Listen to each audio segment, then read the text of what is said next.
الحمد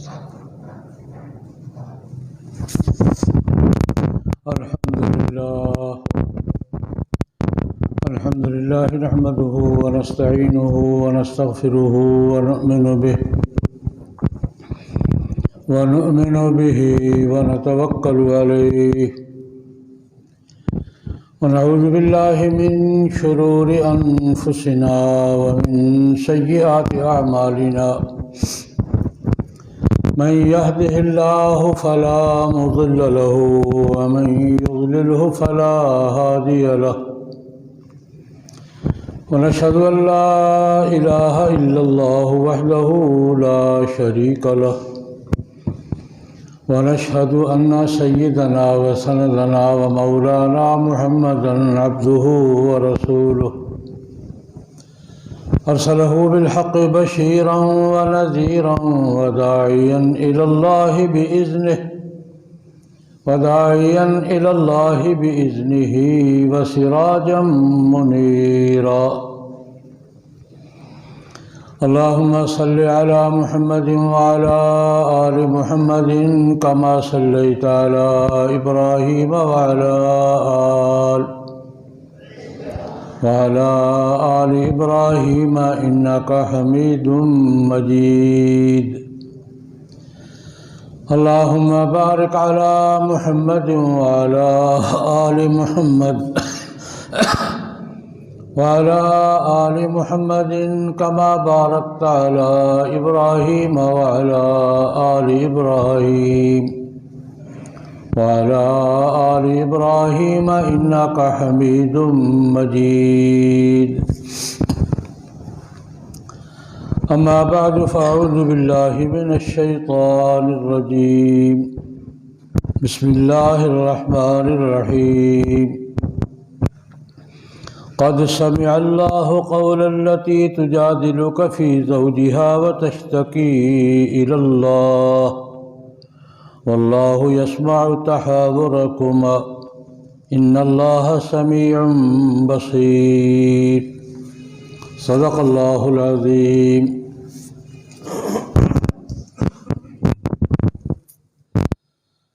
بزرگان محترم، برادران اسلام، قرآن مقدس کی ایک آیت کریمہ تلاوت کی ہے۔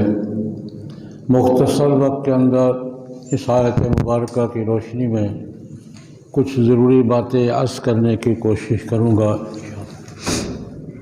اللہ جل جلالہ و عم نوالہ کی بارگاہ میں دعا فرمائے، خداوند ذوالجلال مجھے صحیح عرض کرنے کی، آپ حضرات کو صحیح سننے کی، مجھے آپ کو سب مسلمان بلکہ انسان بھائیوں کو صحیح بات سمجھنے، قبول کرنے اور اس پر عمل کرنے کی توفیق عطا فرمائے۔ آمین۔ خاندانی نظام کی بات ہو رہی ہے۔ جناب نبی کریم صلی اللہ علیہ وسلم نے خاندانی نظام میں، نکاح میں، طلاق میں، وراثت میں، کفالت میں، پرورش میں، ماں باپ کے حقوق میں، میاں بیوی کے حقوق میں جو جاہلیت کے نظام میں تبدیلیاں کی تھیں، ان تبدیلیوں کا ذکر ہو رہا ہے۔ حضور نے بہت سی باتیں تبدیل کر دی تھی، یوں نہیں بھئی یوں، بہت سی چیزوں کا اضافہ کیا تھا، بہت سی چیزیں نکال دی تھی۔ یہ ذکر ہوا تھا کہ جناب نبی کریم صلی اللہ علیہ وسلم نے عورت کا وراثت کا حق پختہ کیا۔ بہت سے لوگ دیتے تھے، بہت سے قبیلے نہیں دیتے تھے، لیکن جناب نبی کریم صلی اللہ علیہ وسلم نے عورت کو وراثت کا حقدار قرار دیا، اور قرآن پاک نے اس کے باقاعدہ حصے متعین کیے۔ اس کا اتنا بنتا ہے، پورا تفصیل کے ساتھ، چھٹا حصہ بنتا ہے، آٹھواں بنتا ہے، چوتھا بنتا ہے، آدھا بنتا ہے، ثلث بنتا ہے، یعنی حصے متعین کیے کہ عورت کا ماں بہن ہو تو یہ حصہ ہے، بیٹی ہو تو یہ حصہ ہے، بیوی ہو تو یہ حصہ ہے، ماں ہو تو یہ حصہ ہے، سارے حصے متعین کیے۔ اس کی تفصیل تھوڑی سی عرض کی تھی۔ آج یہ گزارش کروں گا کہ جاہلیت کے زمانے میں عام طور پہ ہوتا تھا کہ عورت کو کوئی رائے کا حق بھی ہے یا نہیں، عورت کسی مسئلے میں کوئی رائے دے سکتی ہے۔ کہ عورت اگر کوئی رائے دے تو اس کا اعتبار ہے. اس پر حضرت عمر رضی اللہ تعالیٰ عنہ کی ایک طویل روایت ہے بخاری شریف.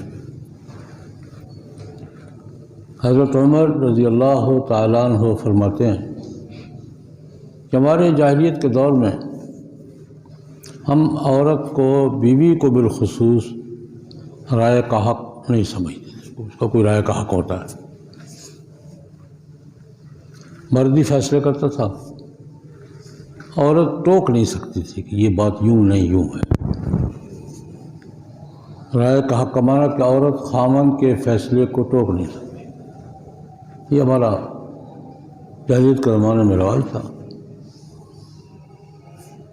لیکن ایک دن ایسا ہوا مدینہ منورہ میں نے کوئی مسئلہ گھر کا تھا، میں نے کہا یوں کرنا ہے. تو میری بیوی نے مجھے کہا کہ نہیں یوں کرنا ہے. مجھے بہت غصہ آیا. میں نے کہا تو کون ہے؟ یوں نہیں یوں کرنا ہے، تیرا کیا حق ہے؟ میں نے ڈانٹ دیا. حضرت عمر فرماتے ہیں کہ جب اس نے کہا نا کہ یوں نہیں یوں کرنا ہے، ٹوکا مجھے، تو میں نے ڈانٹ دیا. تیرا کیا حق ہے بول. میں نے کہہ دیا بس ٹھیک ہے. اس نے کہا جناب مجھے نہیں ڈانٹو. جناب نبی کریم صلی اللہ علیہ وسلم کے گھروں میں جاؤ، حضور کے گھر کا ماحول معلوم کرو، وہاں بھی یہ باتیں ہوتی ہیں. میری بیوی نے مجھے وہاں جا کے پتہ کر، مجھے خواہ ڈانٹ کر. یہ روک ٹوک تو حضور کے گھروں میں بھی ہوتی ہے، رسول اللہ کے گھروں میں جی حفصہ بھی کرتی ہے. حفصہ ان کی بیٹی تھی. حفصہ بھی کرتی ہے. میاں بیوی کے معاملات میں اونچ نیچ ہوتی رہتی ہے. یہ زندگی گزارنے والا دن دو دن کا معاملہ نہیں ہے. کبھی وہ روکے گی، کبھی وہ روکے گا، کبھی وہ ٹوکے گی، کبھی وہ ٹوکے گا، کبھی اس کو اختلاف ہوگا، کوئی اس کو اختلاف ہوگا. زندگی کا معاملہ ہے. خیر، حضرت عمر کی اہلیہ نے کہا کہ جناب جا کے مجھے نہیں ڈانٹو، وہاں جا کے بات. حضرت عمر کہتے ہیں میرا غصہ اور بڑھ گیا. میری بیٹی ہے، رسول اللہ صلی اللہ علیہ وسلم کی بیوی ہے، کیا وہ بھی ایسا کرتی ہے؟ تو میں نے کپڑے وپڑے سیدھے کیے، سیدھا بیٹی کے گھر. حفصہ سے میں نے کہا بیٹا میں نے ایک بات سنی ہے کیا کہ آپ بیوی ہیں جو حضور کی کسی بات پر ٹوک بھی دیتی ہے؟ ٹوکتی ہے. کسی بات سے اختلاف بھی کرتی ہیں؟ بجی کرتی ہیں. کوئی کام کہتے منع بھی کر دیتے ہو؟ کرتی ہیں. میاں بھی ہیں. اوہو، حضرت عمر کہتے میں نے تو بیٹی کو جتنا ڈانٹ سکتا تھا ڈانٹ. بیٹی کیا کرتی ہے؟ نے کہا بجی میاں بیوی ہیں، ہوتا رہتا ہے، یہ معاملہ چلتا رہتا ہے. ہم تو کبھی منع بھی کر دیتی ہیں، کبھی ٹوک بھی دیتی ہیں، کبھی فی جملہ فرمایا، کبھی ہمارے دن سارا دن بول چال بھی بند رہتی ہے. میاں بیوی ہے. حضرت عمر کہتے ہیں میں نے سمجھا بیٹا نہیں ایسا نہیں کرو. کوئی بات کسی بات سے اختلاف نہیں کرو، کسی بات پہ ٹوکو نہیں، کسی بات سے انکار نہیں کرو. میں نے ڈانٹ ٹپٹ کے میں نے کہا زیادہ سے زیادہ میاں بیوی میں جھگڑا کیا ہوتا ہے؟ بیوی کوئی چیز مانگتی ہے، خاوند نہیں دیتا، زیادہ جھگڑے اسی بات پر ہوتا ہے. تو تم حضور سے کچھ مانگے ہی نہ کرو، جو مانگنا مجھ سے مانگ لے کر میں کر دیا کروں گا. میاں بیوی میں زیادہ جھگڑے کس بات پر ہوتا ہے؟ کوئی تقاضا کرتی ہے، خاوند کے پاس نہیں کرتا. تو بیٹا ایسا کرو کہ تم حضور سے کوئی چیز نہ مانگا کرو، کوئی ضرورت ہو تو مجھ سے کہہ دیا کرو، میں کر لیا کروں گا. تو میں نے بیٹی تھی چپ رہی، بیٹی نے کیا کرنا تھا. میں بیٹی کو سمجھا بجھا کے ڈانٹ ٹپٹ کے تو میں نے کہا چلو. ام المومنین میں سلمہ رضی اللہ تعالیٰ عنہ حضرت عمر کی کزن لگتی تھی، کوئی پھوپھیزاد تھی یا تو میں سلمہ سے بھی بات کرتا. وہ بڑی تجربہ کار خاتون تھیں، ام سلمہ کے پاس گئے۔ ام سلمہ یہ میں نے سنا ہے، ان کا ٹھیک سنا ہے، اب میاں بیوی میں کوئی روک ٹوک ہوتی ہے، کوئی کسی بات پہ انکار ہوتا ہے، کسی بات سے اختلاف ہوتا ہے، تو میں نے بیٹی کو تو ڈانٹ ٹپٹ کے آیا تھا نا، اب بہن کو بھی ڈانٹنا چاہا۔ میں نے جب بات سخت کی نا تو اس نے کہا ابن الخطاب دخلت فی کل شیء، او خطاب کو بیٹے ہر بات پہ ٹانگ اڑاتے ہو، وہ بھائی بہن تھی، دخلت فی کل حتیٰ تدخل بین ازواج نبی و بین، اب حضور میاں بیوی کے معاملہ میں دخل دینے آ گئے ہو کہ تم سے مجھے ڈانٹ، تو بڑے سخت لہجے اب یہ جملے جب تک ہو خطاب کو بیٹے دخلت فی کل شیء، ہر معاملے میں ڈانگ اڑاتے ہو، حتیٰ ترید ان تدخل بین نبی و ازواجہ، اب میاں بیوی کے معاملہ میں ٹانگ اڑانے آ گئے ہو، اپنا کام کرو۔ حضرت عمر کہتے ہیں کہ میرا خیال کچھ اوروں کو بھی ڈانٹنے کا تھا، وہ یاد ڈانٹ کھا کے میں واپس، کہ یہ تو کام خراب ہو گیا۔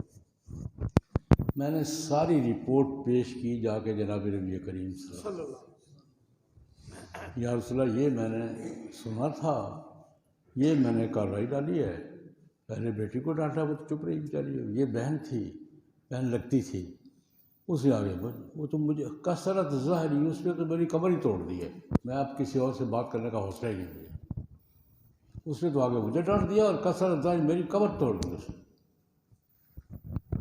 بخاری شریف کی روایت ہے، نبی کریم سے مسکرائے، ایک جملہ ہی ام سلمہ، پتہ تو ہے ام سلمہ وہاں کیا کرنے گئے تھے، بس مسکرائے، ہی ام سلمہ، ام سلمہ ہے، وہ کیا کرنے چلے گئے تھے۔ تو یہاں حضرت عمر رضی اللہ عنہ یہ سارا واقعہ بیان کر کے کہتے ہیں کہ ہم تو سمجھتے تھے، جو ان کا الفاظ، ہم تو سمجھتے تھے کہ عورت کا کوئی رائے کا، اختلاف کا، روکنے کا ٹوکنے کا حق نہیں ہوتا، لیکن جب فلما جاء الاسلام، جب اسلام آیا، فلما جاء النبی صلی اللہ علیہ وسلم، حضور تشریف لائے، تو ہمیں پتہ چلا کہ عورت کی بھی رائے ہوتی ہے، وہ بھی کسی بات سے اختلاف کر سکتی ہے، کسی بات پہ ٹوک سکتی ہے، کسی بات سے انکار کر سکتی ہے۔ یہ اسلام کے آنے کے بعد ہمیں پتہ چلا کہ عورت کا بھی رائے کا حق ہوتا ہے، عورت کو بھی اختلاف کا حق ہوتا ہے، اس کو اللہ نے عقل دی ہے۔ یہ ام سلمہ کے ایک اور واقعات کر دیتا ہوں۔ ام سلمہ بڑی سمجھدار خاتون، ساری سمجھدار تھی، لیکن یہ بعض لوگوں عورتوں کا مزاج ہوتا ہے، بڑی ذہین سمجھدار خاتون تھی۔ بخاری ہی کی روایت ہے، حدیبیہ حضور نبی کریم سے تشریف لے گئے تھے، کو 1500 صحابہ تھے، عمرہ کرنے گئے تھے، مکہ والے عمرہ نہیں کرنے دیا، نہیں کرنے دیا، معاہدہ مذاکرات ہوئے، معاہدہ ہوا، وہ یہیں سے واپس اگلے سال ہو گئے۔ اب یہ طے ہو گیا کہ آپ عمرہ اس سال تو نہیں کرنے دیں گے، اگلے سال آئیں گے، معاہدہ ہو گیا۔ اب جب واپسی کا فیصلہ ہوا تو یہ بات اب نہیں ہضم ہو رہی، کیا کریں، عمرہ کرنے آئے ہیں، اب مکے کے دروازے پہ کھڑے ہیں اور واپس جا رہے ہیں، یہ بات آسانی سے ہضم ہونے والی تھی نہیں۔ اب بڑی بے چینی، بڑا اضطراب، بڑی، بخاری شریف کی ایک روایت ہے، جب حضور ہم واپس چلتے ہیں یار، سب سے زیادہ اضطراب حضرت عمر کو تھا، عمرہ کرنے آئے ہیں، واپس جا رہے ہیں، بلکہ یہ بغیر جا رہے ہیں، کیوں جا رہے ہیں؟ پہلے تو نبی کریم صلی اللہ علیہ وسلم کے پاس گئے، یا رسول اللہ السنا علی الحق، کیا ہم حق پر نہیں ہیں؟ ہم حق پر ہیں۔ وہ باطل پر نہیں ہے، باطل پر ہیں، جو کرے غلط نہیں ہے، غلط ہے، پھر ہم واپس کیوں جا رہے ہیں؟ اچھا، آپ نے مجھے خواب سنایا تھا، حضور نے ایک خواب سنایا تھا، لقد صدق اللہ رسولہ الرؤیا بالحق لتدخلن المسجد الحرام ان شاء اللہ آمنین عمرہ پر آنے سے پہلے انہوں نے خواب سنایا تھا کہ تم مسجد حرام میں جاؤ گے اور جا کے امن کے ساتھ عمرہ کرو گے اور تحرکون رؤوسکم سر منڈواؤ گے. یا رسول آپ نے مجھے خواب نہیں سنایا تھا؟ ہاں سنایا تھا. اب آئے کہ واپس جا رہے ہیں. پھر میں نے یہ کہا تھا کہ اس سال ہوگا. میں نے اس سال کا کہا تھا، اس کو پتہ ہے ہوگا. پھر حضرت ابوبکر کے پاس گئے، بے چینی ہے نا، یار یہ کیا ہو رہا ہے، کبھی کیا ہو رہا ہے. ساری میں نے یہ بات کی ہے، وہ حضور نے میں خواب سنا کے لایا تھا. حضرت ابوبکر نے ڈال دیا. ابن الخطاب، اور خطاب کے بیٹے آرام سے بات کرو، وہ رسول اللہ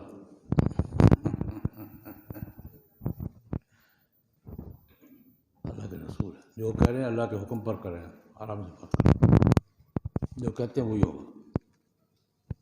یہ حضرت ابوبکر نے حضرت عمر کو ڈال دیا، یہ کہہ کہ ہو آرام سے بات کرتے، وہ رسول اللہ ہے، جو فرماتے ہیں ٹھیک فرماتے ہیں. اور انہوں نے بھی یہ کہا کیا حضور نے اس سال کا کہا تھا، ہو جائے گا اگر اس سال کا، جلدی کیا کرتے ہیں. یہ کیفیت ہے حدیبیہ کے. نبی کریم صلی اللہ علیہ وسلم نے اعلان فرمایا ٹھیک ہے بھائی ہم واپس جائیں گے، جو لوگ جانور لائے ہیں نا وہ جانور یہیں ذبح کریں. جانور حرم میں ذبح ہوتے ہیں، جا کر یہیں ذبح کریں، احرام کھولیں، واپس آئیں. حضور یہ فرما کر خیمے میں واپس آئے. تھوڑی دیر کے بعد کسی نے کوئی جانور ذبح نہیں کیا، کسی کا حوصلہ نہیں پڑ رہا. اور یہ بات واقعتاً ہضم ہونے والی نہیں ہے کہ یار سب عمرے کے لیے آئے ہیں واپس جا رہے ہیں. عمرہ کیے بغیر مکے کے دروازے سے واپس جانے ہونے والی بات نہیں تھی. کسی کوئی قربانی نہیں کر رہا. آرڈر یہ کہ یہیں جانور ذبح کرو، واپس چلتے ہیں. دور پریشان ہے کہ یہ کام. ام سلمہ رضی اللہ، ام سلمہ کی بات کروں. ام سلمہ رضی اللہ عنہ کا یا رسول اللہ کس بات کو پریشان ہے؟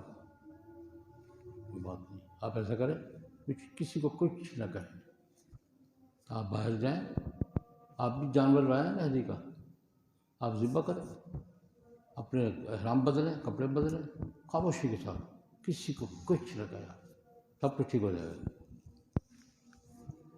یہ ام سلمہ مشورہ دے رہی ہیں. حضور گئے، جانور ذبح کیا، کپڑے بدلے، اور جب دیکھا لوگوں نے کہ حضور نے کر لیا ہے تو اب سب نے کیا. اب کسی کو کچھ کہنے کی ضرورت نہیں پڑی، حضور نے تو کر لیا ہے. یہ میں گزارش کر رہا ہوں کہ جناب نبی کریم صلی اللہ علیہ وسلم نے عورت کو رائے کا حق دیا، اور سے مشورہ کرتے بھی تھے، عورت کا مشورہ مانتے بھی تھے. حضرت عمر کہتے ہیں اسلام آیا تو ہمیں پتہ چلا کہ عورت کا بھی رائے کا حق ہوتا ہے، وہ اختلاف کر سکتی ہے، کسی بات سے ٹوک سکتی ہے، اس کا بھی حق ہوتا ہے. اور یہ واقعہ پہلے میں بیان کر چکا ہوں، بخاری میں ہی روایت ہے. یہ بات کہ عورت کا کوئی رائے نہیں نا، غلط بات ہے. عورت کا بھی رائے کا حق ہے، علم کا حق ہے، رائے کا حق ہے، ٹوکنے کا حق ہے، اختلاف کا حق ہے. جناب نبی کریم صلی اللہ علیہ وسلم کی خدمت پہ ایک خاتون ہے، یا رسول اللہ میرے والد صاحب نے میرا نکاح کر دیا، مجھ سے پوچھے بغیر. مجھے نہیں پوچھا، یہ عقل بالغ عورت تھی، میری باپ نے نکاح کر دیا، مجھے نہیں پوچھا. بلایا باپ کو، اس سے نکاح تم نے کر دیا، اس سے پوچھا نہیں کیوں، یہ راضی ہے نہیں، نکاح ختم، جاؤ.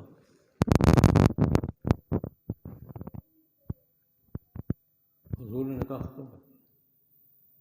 عقل بالغ عورت ہے، اس کا نکاح تم اس کی مرضی کے بغیر کیسے کر سکتے ہو؟ حضور نے نہیں کہا کہ اس سے پوچھ رہے ہیں، نکاح ختم. اگر تم نے اس کی مرضی کے بغیر نکاح کیا اور یہ راضی نہیں ہے تو نکاح ختم، انہوں نے نکاح ختم کر دیا. حضرت عمر یہی کہتے ہیں کہ عورت کا رائے کا حق، اختلاف کا حق، اپنے معاملات میں خود اپنا فیصلہ کرنے کا حق عورت کا ہے، اور اسلام نے دیا. فلما جاء الاسلام کہہ کے بیان فرما رہے ہیں حضرت عمر، جب اسلام آیا تو ہمیں پتہ چلا کہ عورت کی بھی رائے ہوتی ہے، عورت کا بھی اختلاف کا حق ہوتا ہے، عورت بھی کسی بات پہ ٹوک سکتی ہے۔ اسلام کے آنے سے ہمیں پتہ چلا۔ بخاری شریف میں ایک اور واقعہ بڑی تفصیل سے میں خلاصہ عرض کروں گا۔ یہ تو سوسائٹی کے معزز ترین خواتین ہیں نا، ایک لونڈی تھی مدینہ منورہ میں، لونڈی مالکوں نے اس کے ساتھ سودا کیا، بریرہ نام ہے اس کا رضی اللہ عنہ، بریرہ۔ حضرت عائشہ رضی اللہ عنہ کے پاس آتی جاتی رہتی تھی، سمجھدار بچی تھی، سیکھتی کبھی آتی جاتی تھی۔ ایک دن آئی اماں جان سے کہا، اماں جان میرے مالکوں نے مجھ سے سودا کیا ہے کہ اتنے پیسے دے دو ہم آزاد کر دیں گے، 9 اوقیے 9 سالوں میں قسطوں میں، تو آپ میری مدد کریں۔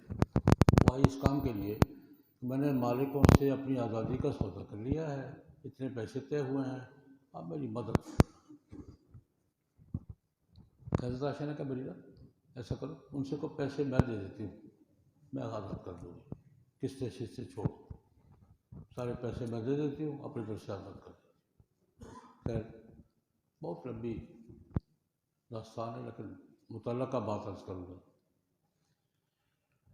خود حضرت عائشہ نے پیسے ادا کر کے خرید کے آزاد کر دی، جو جتنا سودا ہوا تھا پیسے دے کے اپنے کھاتے میں ڈالا اور آزاد کر۔ اب اگلا مسئلہ پیدا ہوا کہ مالکوں نے اس کا نکاح کر رکھا تھا کہیں ایک مغیث نامی نوجوان کے ساتھ رضی اللہ، دونوں صحابی ہیں، بریرہ بھی صحابیہ ہیں، مغیث بھی صحابی ہیں رضی اللہ عنہ، نکاح کر رکھا تھا۔ اس وقت قانون یہ تھا کہ مالک اپنی مرضی سے ایک لونڈی کا نکاح کر دیتے، کہیں کر دیتے، لیکن جب وہ لونڈی آزاد ہوتی ہے تو پھر اس کا وہ اختیار بحال ہو جاتا ہے۔ اب اس کا حق ہوتا ہے کہ اس خاوند کے پاس رہے یا نہ رہے، اس کو خیار عتق کہتے ہیں، فقہ کی کتابوں میں پوری تفصیل موجود ہے۔ اب تو لونڈیاں ہی نہیں نا، اس زمانے میں لونڈیاں تھیں، مالکوں نے اس کا کہیں نکاح کر دیا، ہو گئی ٹھیک۔ اب وہ آزاد ہوئی ہے جب، تو اس کو حق ہے کہ اس خاوند کے پاس رہے یا چھوڑ دے، اس کو فقہ کی اصطلاح میں خیار عتق کہتے ہیں۔ بچی سمجھدار تھی، اس نے اپنا اختیار استعمال کیا، خاوند صاحب کو جھنڈی کرا دی، مغیث نام کا وہ آئے تو نے کہا آپ جائیں گے، اس نے کہا اللہ کی بندی ہم یہ بیوی ہیں، ان کا ہو کہ تھے گھر پر کہ جائیں آپ کا میرا حق استعمال کیا میں نے، آپ چھٹی۔ اب مغیث صاحب پریشان ہو گئے، میں بخاری کی روایت کا خلاصہ بیان کروں۔ مغیث صاحب پریشان ہو گئے کہ یار یہ تو بستہ گھر تھا، میاں بیوی تھے، اس نے انکار کر دیا۔ اب سفارشیں ڈال، کبھی اس کو کبھی اس کو کبھی اس کو کبھی اس کو، یار اس کو منا لو، جیسے ہوتا ہے ایسے موقع پر کبھی کسی اس کو منا لو، اس کو بخوف، اللہ کی بندی کیا کر رہی ہے۔ اب لوگ علاقے کے محلے کے سوائے وہ کہ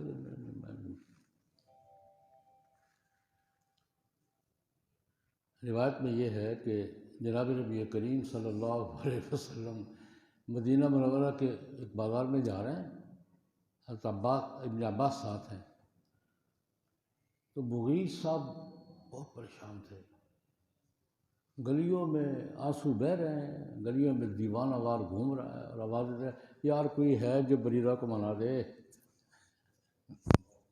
یہ کیفیت ہو جاتی ہے کبھی کبھی، وہ گلیوں میں گھوم رہا ہے، آنسو بہہ رہے ہیں، اور یار کوئی ہے جو بریرہ کو منا دے۔ حضور نے دیکھا تو ساتھ نے کہا یار اس کی مدد کرنی چاہیے۔ حضور گھر تشریف لے گئے، حضرت عائشہ کے پاس ہی رہتی تھی۔ اب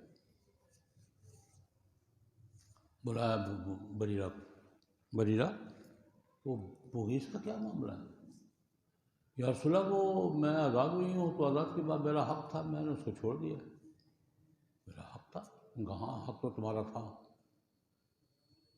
میں نے بس ٹھیک ہے اپنا فیصلہ کر لیا، میں نے اس کے ساتھ ہی جاؤں گی۔ وہ بہت پریشان ہے، وہ ہو مجھے کیا، وہ تو گلی میں روتا پھر رہا، ٹھیک ہے میرا حق ہے، حق تمہارا ہے، یہ بات درست ہے۔ میں نے اپنا اختیار استعمال کیا، چھوڑ دیا۔ اللہ اکبر کہ یہاں کہ میں سچی بات ہے میں سناٹے میں آ جاتا ہوں۔ حضور ہم بریرہ اپنے فیصلے پہ نظر ثانی کر سکتی ہو؟ یہ فیصلہ واپس لے سکتی ہو؟ حضور پوچھے بریرہ سے، بڑی سمجھدار بچی تھی وہ، ایک سوال کی، یا رسول اللہ حکم دے رہے ہیں یا مشورہ دے رہے ہیں؟ یہ پوچھو بس۔ صاحب جی فرما رہے ہیں یہ آرڈر ہے یا مشورہ ہے؟ کہ حضور حکم دے تو پھر کسی کی مجال نہیں ہے۔ اس طرح سوال کیا، رسول اللہ مجھے آرڈر دے رہے ہیں، حکم ہے یا مشورہ ہے؟ میں نے حکم نہیں دے رہا، مشورہ ہے۔ لا حاجت علی، مجھے کوئی ضرورت نہیں۔ سچی بات ہے، میں سناٹے میں کون کہہ رہا ہے، کس کو کہہ رہا ہے؟ آزاد کردہ لونڈی ہے، کس کو کہہ رہی ہے؟ کس کی سفارش رد کر رہی ہے؟ اللہ، ہماری کوئی سفارش رد کر کے دیکھے، ہم حشر کیا کرتے ہیں، اس کا لیول کیا ہے؟ اس نے اتنا پوچھا رسول اللہ حکم ہے یا مشورہ ہے؟ اور میں حکم نہیں ہے، لا مجھے کوئی مسئلہ ختم۔ وہ وہی رہی ہے، اس کے بعد کبھی سوال ہی نہیں پیدا ہوا کہ تو نے میری بات نہیں مانی تھی، یہ تو ٹھیک ہے میرا حق ہے۔ تو میں نے عرض کیا کہ جناب نبی کریم صلی اللہ علیہ وسلم نے خاندان کے معاملات میں جو اصلاحات کی ہیں ان میں ایک بڑی اصلاح یہ بھی تھی کہ عورت کا رائے کا حق، عورت کا اپنے بارے میں خود فیصلہ کرنے کا حق، عورت کا اختلاف کا حق، عورت کا روک کا حق ہے، بھی انسان ہے، وہ بھی اس کا بھی حق ہے، کسی بات سے انکار کرے اس کا حق ہے، اپنے بارے میں کوئی معاملہ فیصلہ خود کرے اس کا حق ہے، کسی بات کو ٹوک دے اس کا حق ہے۔ جناب نبی کریم صلی اللہ علیہ وسلم نے عورت کا یہ حق بحال کیا جو حضرت عمر فرماتے ہیں جاہلیت کے زمانے میں ہم کو کچھ بھی نہیں سمجھتے تھے، کچھ نہیں، کوئی رائے کا حق نہیں دیتے تھے، کسی بات پہ اختلاف کا حق نہیں دیتے تھے۔ فلما جاء الاسلام، اسلام آیا تو ہمیں پتہ چلا کہ عورت کا رائے کا حق بھی ہوتا ہے، اختلاف کا حق بھی ہوتا ہے، مشورے کا حق بھی ہوتا ہے۔ تو جناب نبی کریم صلی اللہ علیہ وسلم نے عورت کا رائے کا حق بحال کیا، عورت کو رائے کا حق دلوایا کہ وہ بھی عقل رکھتی ہے، وہ بھی رائے دے سکتی ہے، اس کی رائے کا بھی اعتماد۔ اس کا اگلا حصہ ہے آج کل یہ مسائل چلتے ہیں، عورت کا رائے کا حق ہے یا نہیں، سورت یہ حق نہیں ہے، بلکہ جو آیت میں نے پڑھی نا اس میں تو حق کی بات نہیں ہے، جھگڑے کی بات ہے۔ ایک خاتون نے حضور سے سوال کیا، حضور نے جواب نہیں دیا، وہ بیچاری جھگڑا کر رہی، یا رسول اللہ میں مر رہی یہ ہو رہا۔ اللہ رب العزت نے قرآن پاک میں فرمایا قد سمع اللہ قول التی تجادلک فی زوجہا وتشتکی الی اللہ۔ اللہ کہتے ہیں میں نے آپ کا محاورہ سن لیا ہے کہ ایک عورت آپ سے جھگڑ رہی تھی، شکایت کر رہی تھی، تو میں نے آپ کا فیصلہ کر دیا، وہ عورت کا حق ہے، میں اس کے حق میں فیصلہ کروں۔ قرآن پاک قد سمع اللہ قول التی تجادلک فی زوجہا وتشتکی الی اللہ واللہ یسمع تحاورکما۔ عورت آپ سے جھگڑ رہی تھی، اللہ کہتے میں سن رہا تھا، میں مفتی کہہ رہی ہے اس کی بات مانے آپ۔ تو یہاں میں ایک جملہ کہا کرتا ہوں دل لگی کے طور پر، دنیا کہتی ہے اسلام نے عورت کو رائے کا حق نہیں دیا، اسلام نے تو جھگڑے کا حق دیا ہے۔ تو آپ سے جھگڑا کر رہی ہے، اللہ کہتے میں سن رہا تھا آپ سے جھگڑا کر رہی تھی، فیصلہ اس کا حق میں کر رہا ہوں۔ اسلام تو عورت کو جھگڑے کا حق دیتا ہے، وجہ بھی یہ ہے کہ عورت کا جھگڑے کے بغیر تسلی ہوتی بھی نہیں ہے، نفسیات کا فرق ہے۔ مرد اختلاف کر کے مطمئن ہو جائے گا، عورت خالی اختلاف سے وہ جھگڑا کرے گی، کی نفسیات سائیکالوجی ہے. عورت کا جھگڑے کے بغیر اطمینان ہوتا بھی نہیں، اس لیے عورت کو تمہارا جھگڑے کا حق بھی دیا ہے. اگر جھگڑا بھی کرے تو اس کی بات سنو، اس کی بات کا احترام کرو. گزشتہ دن میں بھی عرض کیا تھا، آج پھر دوبارہ سود کے حوالے سے ہماری مہم چل رہی ہے، اور ہم مسلسل اس کوشش میں ہیں کہ سپریم کورٹ میں وفاقی شرعی عدالت کے فیصلے کے خلاف جو اپیلیں دائر ہیں وہ واپس لیجیے. ہم ایک عرصے سے کمپین کر رہے ہیں، اور فیصلے پر عمل درآمد کا جو روڈ میپ وفاقی شرعی دیے کہ 5 سال کے اندر کرو، حکومت کرے. اس پر پہلا مرحلہ ہوا کہ سرکاری بینکوں نے اپیلیں واپس لے لی ہیں. وزیر خزانہ صاحب ڈال نے اعلان کیا 27 اپیلیں پڑی ہیں سپریم کورٹ میں، 13 واپس ہو گئی ہیں جو سرکاری بینکوں کی ہو گئی ہیں. الحمدللہ ہم لوگ کو خوش آمدید کہا، ویلکم کہا. 14 اپیلیں پڑی ہوئی ہیں غیر سرکاری بینکوں کی. اب ہم اس کمپین پر ہیں کہ جس طرح سرکاری بینکوں نے اپیلیں واپس لی ہیں، غیر سرکاری اپیلیں بھی واپس ہوں، کیونکہ جب تک اپیلیں واپس نہیں ہوگی، شرعی عدالت کے فیصلے پر عمل درآمد کو یا ہموار نہیں ہوگی. ایک اپیل بھی پڑی رہے گی تو اسٹے رہے گا. اب ہم اس مرحلے میں ہیں. جہاں بھی اجلاس کیا تھا، لاہور میں بھی کیا، اب کراچی 30 کو میں بھی جا رہا ہوں. کراچی میں ہم 30 کو پورے ملک کی قیادتیں اکٹھی ہو رہی ہیں کہ ہم اس کے بارے میں اس وقت ہم اس مرحلے میں ہیں کہ جو اپیلیں پڑی ہیں غیر سرکاری بینکوں کی، ہم ان سے گزارش کر رہے ہیں یار واپس لے لو.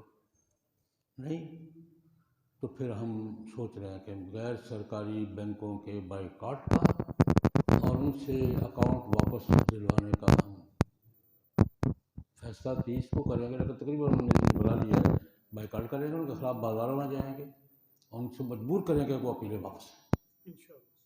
کیا خیال ہے؟ اگر سرکاری بینکوں نے واپس لے لی ہے تو غیر سرکاری کو کیا تکلیف ہے؟ اور یہ خواہ بہانہ بنا رہے ہیں. مجھے چیف جسٹس صاحب نے خود بتایا جنہوں نے فیصلہ کیا تھا، پہلے بھی اپیل یہ تھی کہ یہ قابل عمل نہیں ہے. بات سمجھیں ذرا، یہ بات آپ سمجھ لیں. پہلے بھی بات کیا تھی قابل عمل نہیں ہے. جسٹس صاحب کہتے ہیں میں نے ایک بینک سے سوال کیا، آپ ہمارے پچھلی اپیل کی بات کر رہا ہوں کہ آپ ہمارے پاس آئے ہیں کہ غیر سودی بینکاری قابل عمل نہیں ہے. جی آپ کا اکاؤنٹ ہے یہ کاؤنٹر ہے غیر سودی ہے، وہ کامیاب ہے کہ نہیں؟ وہ تو کامیاب ہے. آپ کے بینک کا کاؤنٹر کامیاب ہے اور ملک میں نہیں چل سکتا. وہ کیا کہہ رہے ہیں؟ مجھے جسٹس صاحب میں نے سوال کیا کہ تم اپیل لے کر آئے ہو کہ غیر سودی بینکاری قابل عمل نہیں ہے، اس لیے نہیں ہونی چاہیے، اور تم اپنے بینک کے بارے میں بتا رہے کہ ہمارا غیر سودی کاؤنٹر کامیاب ہے، چل رہا ہے، کوئی رکاوٹ نہیں ہے. تمہارے بینک کا کاؤنٹر چل رہا ہے، ملک نہیں چل سکتا.